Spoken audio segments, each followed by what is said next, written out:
এখানে এখানে এই গ্যালারির ভেতরে এই প্লাস বাটনটাকে প্লেস করার চেষ্টা করছিলাম।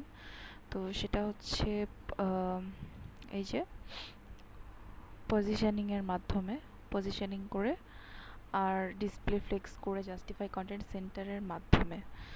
তো অ্যাকচুয়ালি এটা কাজ করছিল না, এখানে এটা কাজ করছিল না। আমি একটু দেখাই এটা কেমন ছিল, কমেন্ট করে দিই। তো এই যে এখানে এখানে টপ 50%, রাইট 50% এবং display flakes, align item centre, justify content centre দেওয়ার পরেও এটা আসলে ঠিকঠাকভাবে সেন্টারিং হচ্ছিল না, কোনার দিকে সরে এসেছিল। তো এটার কোনো কারণ খুঁজে পাওয়া যাচ্ছিল না অ্যাকচুয়ালি, যে আসলে এটা কেন কোনার দিকে আসবে, কারণ সব কোড ঠিকঠাক আছে, এটার তো এই কোনায় আসার কোনো যুক্তিই নেই। তো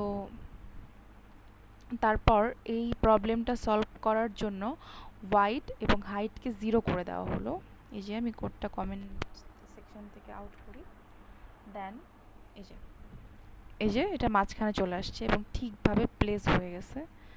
এটার আশেপাশে মানে এটার আর কোনো কোনার দিকেও সরে না, এই যে একদম মাঝখানে চলে আসছে।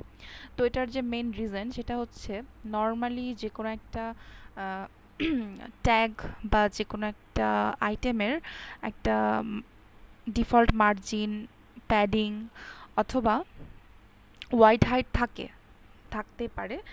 তো অন্য সময় তারা যেন সেই ডিফল্ট মার্জিন বা প্যাডিংটা না পায়, সেজন্য আমরা বডিতে মার্জিন 0 বা প্যাডিং 0 করে নিই। তো এখানে নর্মালি কোনো ইরোর চোখে পড়ছিল না যে এটা কেন কোনার দিকে সরে গেছিলো। দেন এই ওয়াইড 0 এবং হাইট 0 করার পরে এখানকার যে ডিফল্ট ওয়াইড হাইট এগুলো পাচ্ছিল সেটা 0 হয়ে যায় এবং এই সেন্টার মানে এই প্লাস আইটেমটা একদম সেন্টারে সুন্দরভাবে বসে যায়।